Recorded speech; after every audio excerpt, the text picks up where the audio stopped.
మన కాన్సెప్ట్ వచ్చేసి కందుకూరి వీరేశలింగం పంతులు గారు. మరి కందుకూరి వీరేశలింగం పంతులు గారు 1848 ఏప్రిల్ 16వ తేదీన రాజమండ్రిలో జన్మించాడు. కందుకూరి వీరేశలింగం పంతులు గారిని ఏమని పిలుస్తారంటే ఆంధ్ర సాంఘిక మత సంస్కరణ ఉద్యమ పితామహుడిగా పిలవడం జరుగుతుంది.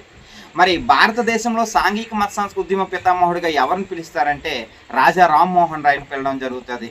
మరి ప్రపంచ సాంఘిక మత సంస్కృతి ఉద్యమ పితామహుడిగా ఎవరిని పిలుస్తారు సార్ అని అంటే పెట్రార్క్ను పిలవడం జరుగుతుంది.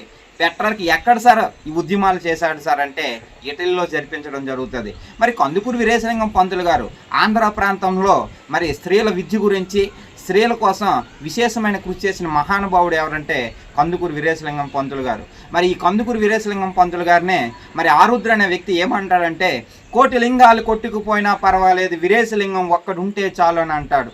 అలాగే చిలకమర్తి లక్ష్మీనరసింహం ఏమంటాడంటే తన దేహము తన గేహము తన ఆస్తి అంతా స్త్రీల కోసమే దారబోసిన మహానుభావుడని మరి చిలకమర్తి పోవడం జరుగుతుంది. మరి ఇంత గొప్ప ప్రఖ్యాతులు ఏం చేశాడు సార్ అంటే ఇతను ఉపాధ్యాయుడిగా, అలాగే మన మద్రాస్ యూనివర్సిటీలో తెలుగు ప్రొఫెసర్గా, అధ్యాపకునిగా కూడా పనిచేయడం జరుగుతుంది.